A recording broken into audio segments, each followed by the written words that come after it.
speaking to you from beautiful Philadelphia. If you have ever written the first draft of a story, contemplate how that activity is very different from different forms of creating art. During that time when you're setting out, you're putting down the basic ideas of what's going to happen, the characters involved, the general arc of the story. When you're figuring all of that out, this is an extremely creative activity. This is where you're coming up with more new content than in many other different stages of writing and creating art. So let's look at art creation in writing in, let's break it down into two sides. You have content, and then you have what you do with the content. So most of the time when you sit in a creative writing class or watch a tutorial or any learning about how to become a better creative writer, most of those lessons have to do with what to do with the content, how to make a character seem more real, how to write with better grammar so that it's easier to read, how to make a story more suspenseful. These are all ways of improving the content that you already have, but let's look at the other side of the equation. Let's not look so much about how to finesse and improve the content, but how to work with the content itself. So when you're writing that first draft, this is a case where you're extremely focused on the content of the story itself. You're working with the most basic ideas of what's going to happen in that story and where it's going to go and who's involved and why, if there's something in the story that needs fixing, what is it that needs fixing, or if there's something that needs saving or some goal that needs to be met, what those are. This has to do with the basic information of the story, not how it's told, not if it's told with a narrator. You're in a situation where you need some ideas, and you write the last idea you got, and then you wait for the next one to come along, the best one to come along, and then take it from there, and you're following this line that those string of ideas form, and that creates the story. Now, this is a situation where you're coming up with more original material than in most other artistic activities. Now, one problem here is a lot of the times when we've written our first draft, consciously and subconsciously, we sort of lock down on the story. We stop making decisions about what could happen. We stop being open to the possibilities of what that story could be and where it could go and the different key players that could be involved in it. We sort of, as soon as we write that first draft, we start kind of digging this trench of how that story is going to go, and we lessen our ability to think flexibly about that story, and that starts happening in draft one. What we start doing with that is we start narrowing our opportunity for new content to work with. What you want to do is you want to keep that window open longer. You want to allow more original ideas and possibilities of how that story can go to come to you, and you want to lessen the amount that trench gets dug and the amount that story starts turning inflexible and unchangeable. A lot of writers spend a lot of time on how to improve the content they already have, but let's go ahead and let's totally flip that around. Let's start working on how to improve the content itself. So working on story content is a lot easier at the beginning stages, long before you do the third draft. even before when you're just starting to work on the second draft, and even on the first draft. When a lot of it is not written that great, but you have the essence of the story down. You have the best ideas about that story down on the page. Locking a story down and entrenching how that story is going to go happens naturally, so we have to consciously overcome it. We have to decide to think flexibly about how that story could go. So if you have a first draft, what you can do is that you can go stage by stage, scene by scene, incident by incident, and ask yourself, try to think of the most unexpected thing. Let's start with scene one. You have characters involved in some kind of interaction that will have some kind of outcome. And ask yourself, where else could the story go? What else could happen? And decide to think flexibly about it. Try to think of something different from how the story is, from where the story is already going. One thing we're doing when we're writing a story is we're trying to think of the best next thing that happens.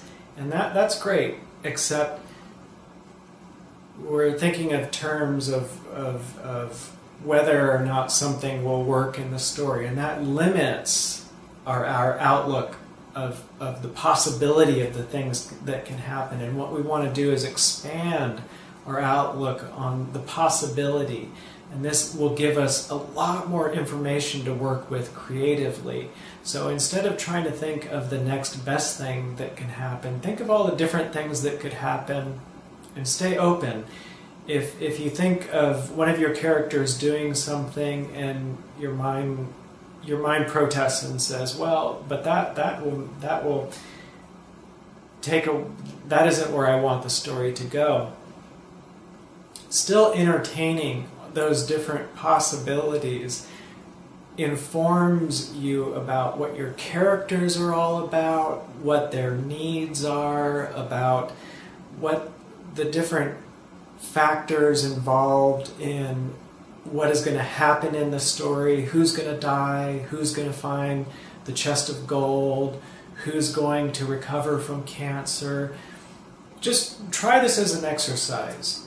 Write a first draft and go to that first draft, and at each stage ask yourself, what is the worst thing that could happen? What is the best thing that could happen? And really entertain the possibilities. If something happens, it causes, if you go back in time and change something, it causes another universe to branch off that is a little bit like ours, but has a different fate.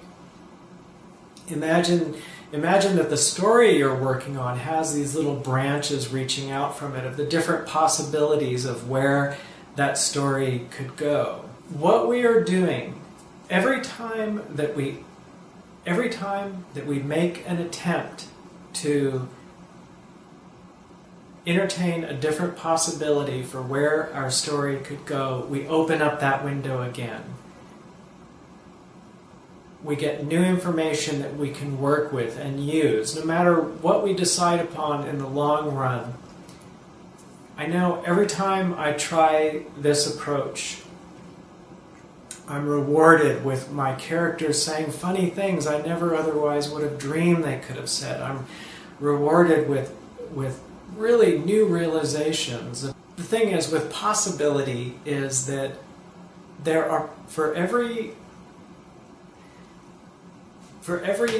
way that you have a scenario that can play out, there are probably countless other ways that you could have the same story play out in different ways. And by opening yourself up to that, you can make better decisions and then you can make a choice. Then you can choose the best one. Not the right one, but the best one. And as long as when you have a lot of choices in front of you about where your story can go, then you don't have to choose one. You can choose a combination of two of them, and it enhances your overall decision making about how the story is going to go. This is what you want to do. You want to go to your first draft and you want to ask yourself. You want to ask yourself questions that will allow you to entertain the idea that you might fundamentally change the story. Now, if most stories are written where someone writes the first draft and that's the short time where that window is open for the original content, and then they go to write draft after draft after draft where they improve upon it and develop it and flesh it out and all of that. That's a very short period of time to receive new content. But if we spend a little bit more time after the first draft working on the root of the issue, the most bare bones aspect of that story, we're going to have a lot more to work with in the long run. You want to be content king or queen. You want to, when you arrive at the table to do your artwork, you want to arrive not with a box of content, but with warehouses of content. You want to have so much information about the possibilities of what could happen and who the characters could be, that it's so easy to make choices and flesh out the story and make the story feel real to your readers. Work outside of the story in that when you think of the different possibilities of what could happen, you're not just sitting there thinking, you're actually writing down the different possibilities. So you can have your draft, and then in a separate document, you could go ahead a quick name for the scene that you're working on, and just brainstorm about the different things that could happen. An unexpected thing happens. Someone arrives on that scene that is very out of the blue, which happens in real life and can add to fiction being more convincing. And you just, as much as possible, if you get an idea and already your mind protests and says that idea isn't going to work, all the better. Go ahead and write it down in the separate draft. As you are doing this, imagine yourself unlocking the way the story has been locked down in your subconscious, and imagine yourself freeing that story to wiggle around a lot more. And if it's like a river, you've gone ahead and made it flow in a certain direction, but what if at any given time it loops around and loops back in a very different direction? So if you feel like you can't open that window up again to original content, remember, you did it the first time. When you wrote the first draft, you were looking at a blank page and you needed to put something down there, and so you found the best idea you could think of on the spot. Well, let's say that you wrote a first draft and it took 30 minutes. That is only 30 minutes of your mind being in that state of openness to original material. What if you're going to invest 20 hours on a story, why not invest another 30 minutes in opening that window up again? And the next time you do it, you are going to come up with very different ideas. That's just the way creativity works. We every time we open that window up, new ideas come in, and we neglect opening that window up enough for each project. Ask yourself seriously, what very different thing could happen? And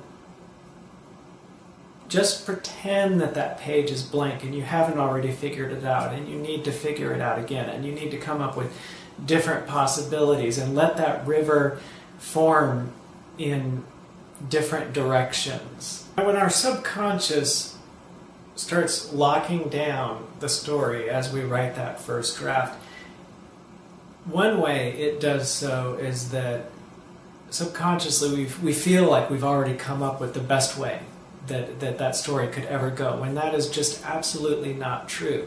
when we open ourselves to the possibilities, there are so many different ways that essential story can go. And if we have, outside of the first draft, those other options, then we see a very different picture of all the possibilities of changing the essential story to make it better.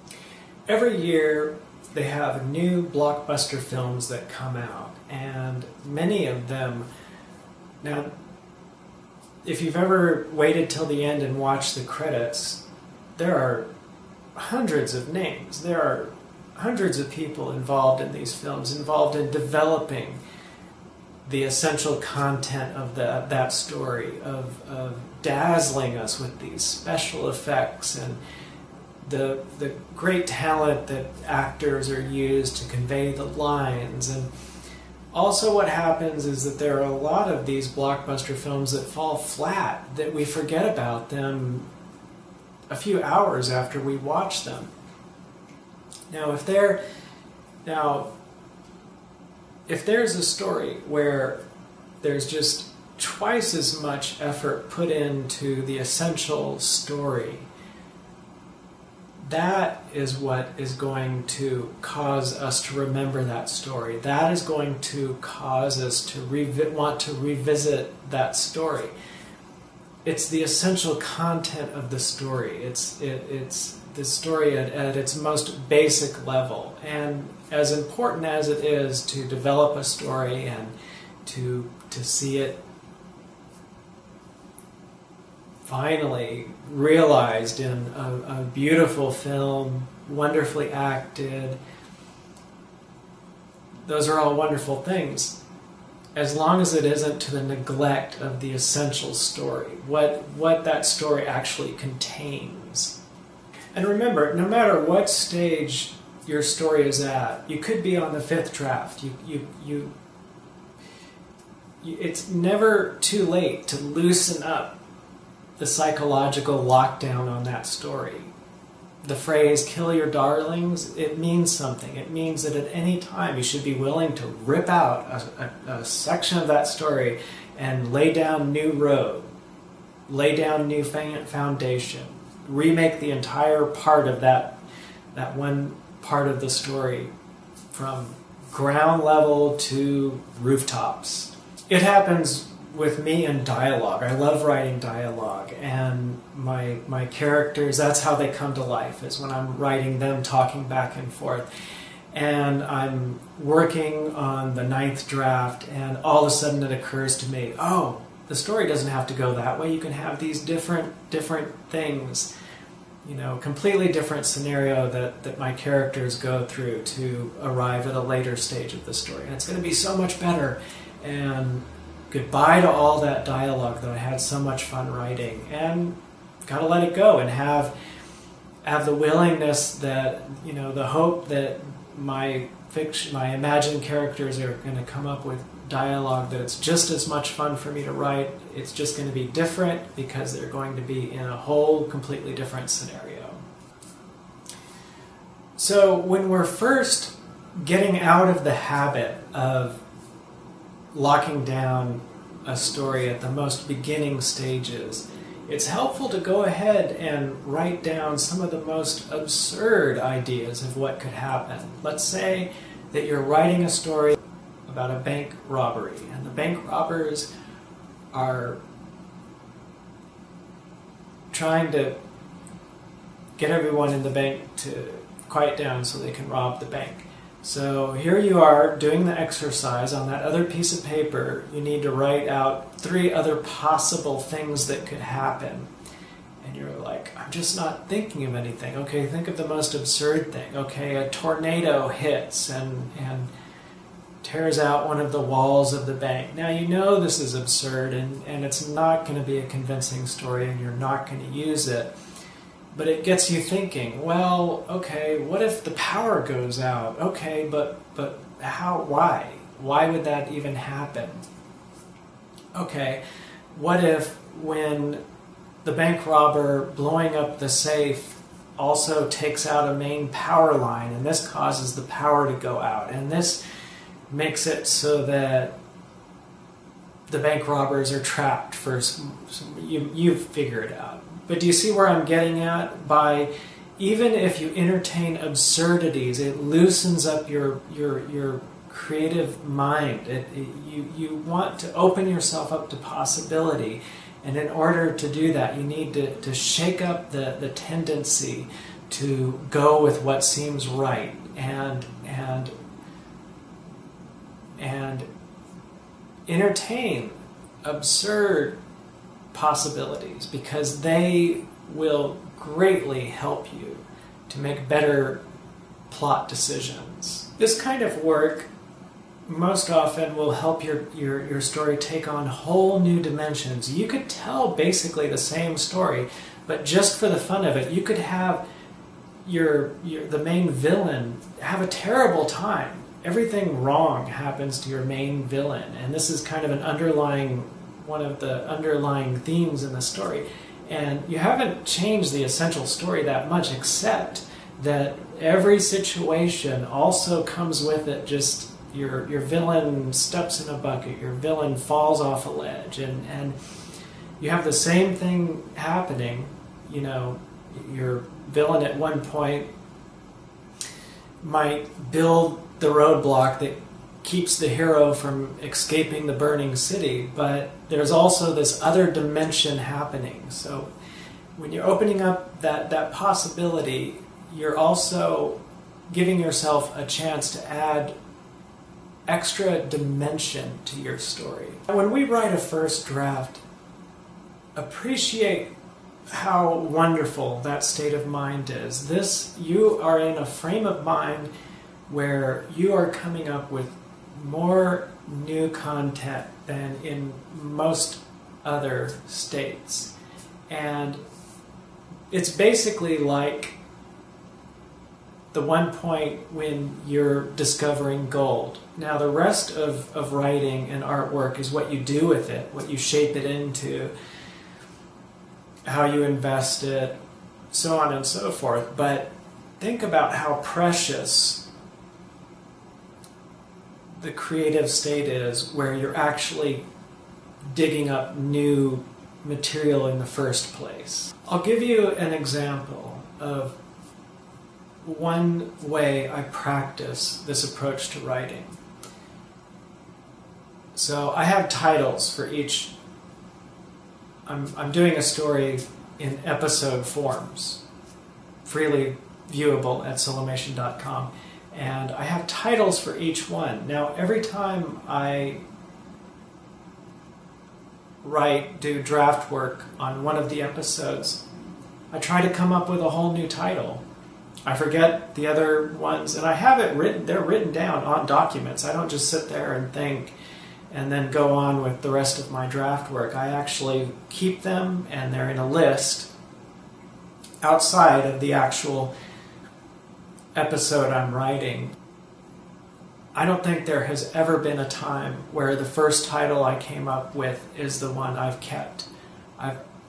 Every time, so often, when I come up with a new title, when I try to come up with a new title, I'm surprised.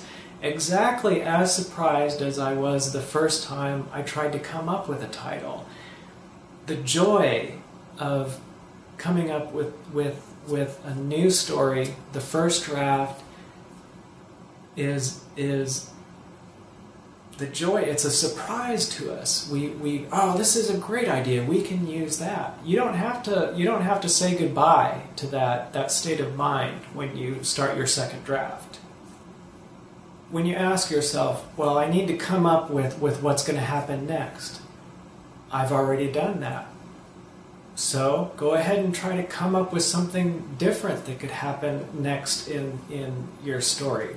And chances are you're going to be just as surprised, just as happy with what you've come up with, even though it can be completely different than what you already have written down.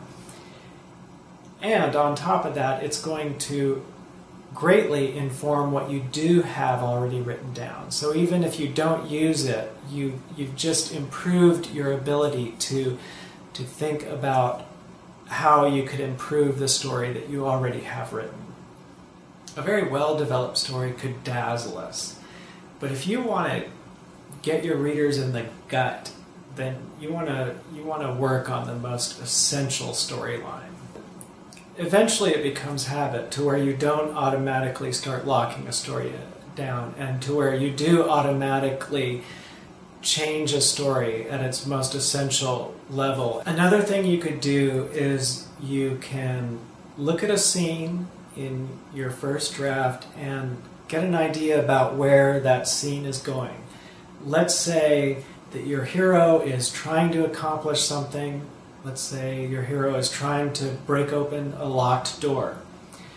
How can you enhance the factors that are operating in that scene? Well, you can put a barrier. If the way the scene is going is that your hero is trying to break open the door, what things can you introduce to the scene that's going to make it even harder for him to open the door? The temperature in the room is dropping fast and everything's freezing up and the door is freezing and his tools are breaking. So you try to come up with new things that can happen that will enhance the way that scene is already going. Content and then how that content is developed, those two things are very important, but just for the sake of argument, which one is more important? The actual story or how well that story is told? If I had to choose between the two, I would choose the actual story. I think that someone mumbling a great story is a lot better than a mediocre story given to us in a blockbuster Hollywood movie that comes out and is forgotten a month later. So the best way to go about it is to develop your own approach. But remember, keep the guiding visuals in mind. The idea of when that window is open, when you're looking at the blank page trying to decide what happens next, the window is open. When you're looking at a story already written, but you're pretending that, let's say that you're halfway through the story, and you're pretending you haven't come up with what happens next, and you need to come up with something different and write it down, the window's open. And remember, when you write a brand new scene for what happens next in your story, you can change anything. You could change the location. If it happens in a field, entertain that it might be happening out on the ocean. You could change the characters. If your main character is arrogant, you could have them be overly diplomatic. I hope this video was helpful. Thank you for watching. If you like very strange alternate reality fiction, please check out my story, Terrible Immunity, put up in episodes for free to watch at solomation.com. If you liked what you saw and want to convince me to put up more of these videos, please hit the like button, subscribe, leave a comment, and tell friends about these videos. I hope your writing and creative work goes very well, and have a good day.